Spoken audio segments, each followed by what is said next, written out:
Bueno, vamos a abordar en este primer bloque el comienzo de la bolilla 7, derecho tributario material o sustantivo, así se denomina. Bueno, no, nos ponemos en contexto, casi que nos tenemos que remontar al punto 4 de la bolilla 1, ¿verdad? ¿Se acuerdan cuando definimos el derecho financiero?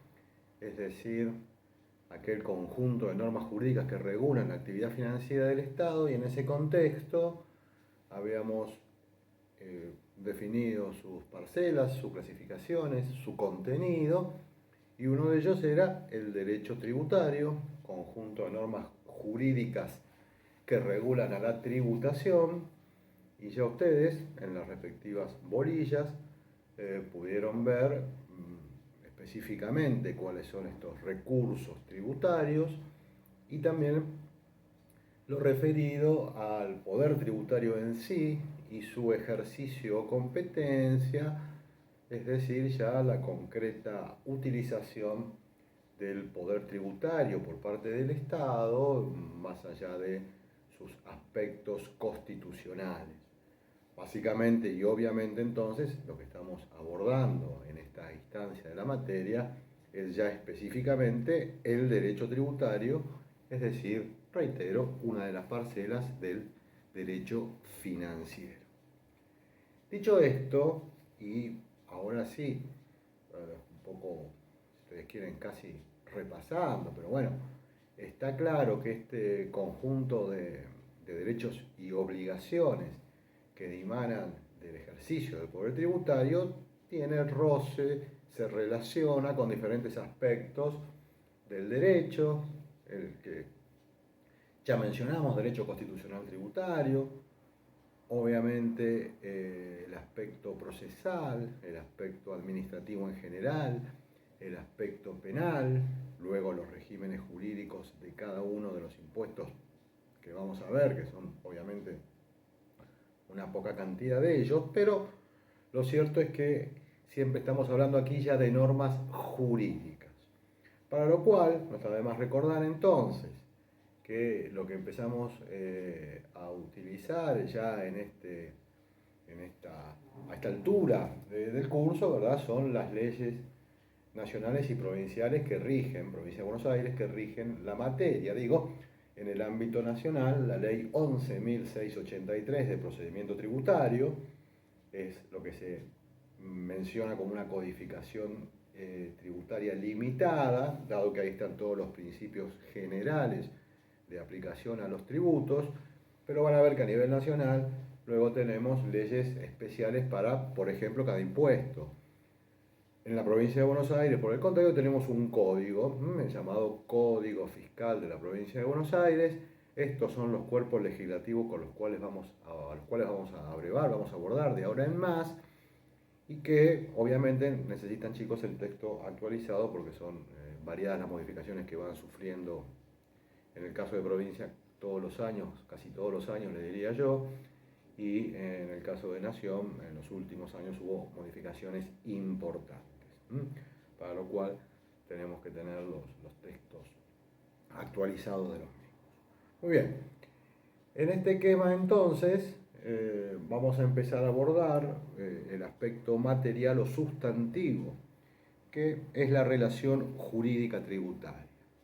Es decir, chicos, que dentro del derecho tributario y más allá de los mencionados diferentes aspectos que existen en los mismos, lo real es que hay un conjunto de derechos y obligaciones que regulan la actividad que concretamente desarrolla un sujeto activo pretensor, en este caso el Estado, cuando hablo de Estado, lato sensu, los tres niveles, y los sujetos pasivos obligados al pago, es decir, a cancelar lo que es la obligación tributaria. Estos elementos ahora los voy a poner un poquito en orden para que quede claro. Lo cierto es que se genera un haz de relaciones jurídicas, y dentro de ese haz de relaciones jurídicas, si bien existen diferentes posturas, lecturas dentro de la doctrina, vamos a encontrar que podemos hablar como una definición básica que la relación jurídica tributaria es aquella que se perfecciona o que nace al momento de esta relación que se va dando mediante la cual y a través del ejercicio del poder tributario, a través de la competencia tributaria, surgen, digo, del mismo diversas relaciones, que hace que un sujeto activo, Estado, requiera, como ustedes vieron de los tributos, de manera coactiva, dado un presupuesto de hecho, una suma dineraria a los sujetos obligados al pago. Todo esto después hay que ir desarrollándolo de a poquito para que podamos ponerlo en valor, ¿verdad? Ahora, algunos autores, por tomar uno como von Rust, toman la relación jurídica tributaria como esta rama, reitero, que desde el derecho aborda a la actividad financiera del Estado y ahora específicamente mirando a los tributos, como que tiene diferentes especies. Una de ellas sería lo que se denomina en la doctrina la obligación tributaria. Algunos autores hablan, como Villegas, de obligación principal, en este caso, reitero, la terminología no es siempre unívoca, pero en el ejercicio de estas facultades del poder tributario por parte del Estado, nace que una obligación de dar suma de dinero o cantidades de cosas, como ya fue expuesto en otras instancias del curso, ¿verdad? Pero bueno, ojo, porque esta obligación tributaria, a la cual podemos caracterizar casi como una obligación similar a la del derecho privado, en el sentido que es una obligación de dar sumas de dinero, cantidades de cosas, no es la única relación jurídica que se genera en el marco que estamos estudiando. Al lado de la obligación tributaria encontramos otro tipo de relaciones jurídicas que ya tienen que ver con la efectiva percepción, aplicación, administración de los diferentes tributos. Y aquí, aparte de la obligación principal, si ustedes quieren, que es la obligación de dar sumas de dinero, cantidades de cosas, aparecen otras obligaciones de hacer, de no hacer, incluso de soportar. En definitiva, chicos, estamos hablando de la relación jurídica tributaria como género y dentro de ella la obligación tributaria como vínculo obligacional por el cual un sujeto debe entregar sumas de dineros al Estado. Pero junto a ella existen otras relaciones que son estas de hacer, no hacer o soportar, que van a ser básicamente el objeto de estudio en la bolilla 8. Luego veremos todo este derecho en acción, si ustedes quieren, entre la 8 y la 9, cuando vayamos a los aspectos procesales. Pero bueno, desde la sustancia, desde lo material, nos encontramos con este esquema de análisis. Ahora bien, acá hay algunas cuestiones que me voy a remitir obviamente a la bibliografía general, básicamente al tema de la causa. Van a encontrar que hay causalistas totales, es decir, la causa de la obligación tributaria, algunos admiten parcialmente incluso la existencia de causa y otros directamente la niegan, poniéndose en un criterio donde, bueno, en realidad no hace falta buscar mucha más causa de la que está en la ley. Hay ahí toda una cuestión de enfoque doctrinario, pero que reitero, lo van a leer mucho mejor en los libros de texto, porque parece alguna confusión entre el análisis, si lo que estamos mirando es el presupuesto de hecho de un impuesto, por ejemplo, cuál sería la capacidad contributiva y la necesidad de causa en este vínculo obligacional que vamos a estudiar en esta bolilla. Pero bueno, tema de la causa me remito, mejor dicho, a los libros de texto de la materia. Ahora, ya les adelanté y lo ponemos nuevamente en valor, los elementos de esta relación jurídica, bueno, sujeto activo a Estado, sujeto pasivo, ya lo vamos a ir, reitero, precisando un poquito este tema, pero sí quería establecer o precisar en este primer bloque algunas diferencias con el derecho privado, básicamente, que a veces sorprenden, pero que hacen a que ustedes conozcan la materialización de lo que se denomina el particularismo que posee el derecho tributario, sin entrar entrar a discutir la cuestión de la autonomía o no del mismo, ¿no? Pero ¿a qué me hago referencia, chicos? Ahí el programa nos hace mención a una cuestión muy particular.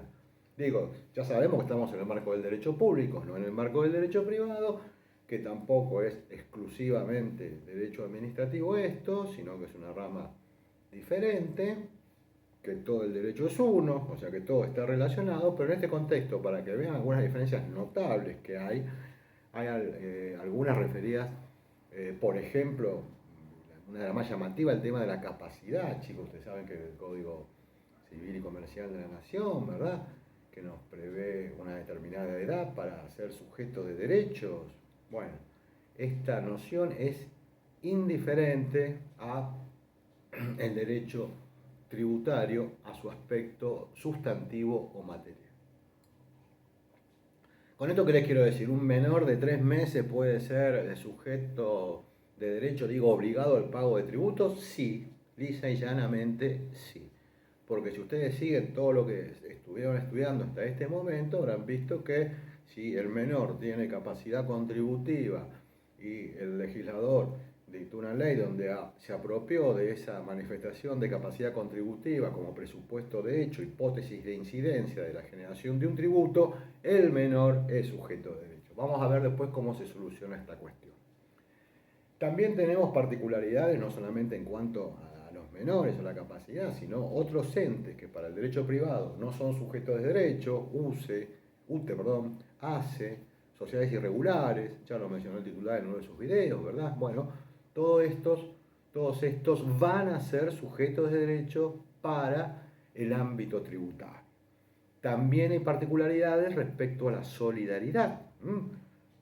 Por ejemplo, la sociedad de responsabilidad limitada, que como su nombre lo indica, y desde el derecho privado, limitaría sus socios la responsabilidad al aporte que hacen, bueno, esa solidaridad cede en materia tributaria.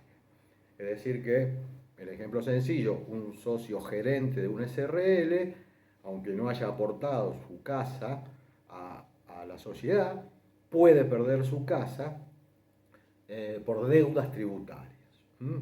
Entonces, lo de siempre, chicos. Lo mismo pasa en concurso y quiebres, ustedes quieren, hay normas a nivel nacional que modifican el sistema previsto por la normativa aplicable. Es un punto que, reitero, muchas veces sorprende, pero que la verdad que si ustedes lo ven, no hay ningún inconveniente en el punto. Digo, sobre todo, fundamentalmente, si estoy hablando de leyes nacionales. Ustedes ya vieron, o están viendo, van a ver la problemática del artículo 75, inciso 2 de la Constitución. Pero eso es aplicable entre las disposiciones de un Código de Fondo Nacional y la legislación de las provincias. Pero aquí lo que estamos hablando son de dos leyes nacionales. Código Civil y Comercial de la Nación es una ley, una codificación de una ley. Bueno, la ley 11.683 a la cual se dice referencia es nada más que la otra ley nacional que se aparta en muchos conceptos de lo que dispone el derecho privado y que por lo tanto resulta de aplicación. Ley especial prevalece sobre la general. Acá no tengo problema entre dos leyes nacionales de la problemática, reitero, relacionada con el 75, inciso 12. Por lo tanto, vamos a destacar, con esto cerramos esta primera parte, que las diferencias con lo que ustedes conocen como derecho privado son variadas, son múltiples. Muchas veces uno se pregunta por qué causa tanta sorpresa en este esquema. Son particularismos que tiene el derecho tributario y tienen o abarcan aspectos sustanciales, materiales o hasta formales. Lo ya mencionado: capacidad para ser sujeto de derecho, sujetos de derechos, solidaridad, domicilio fiscal, también les puedo sumar a esta problemática. Así que en este contexto general nos vamos a estar moviendo.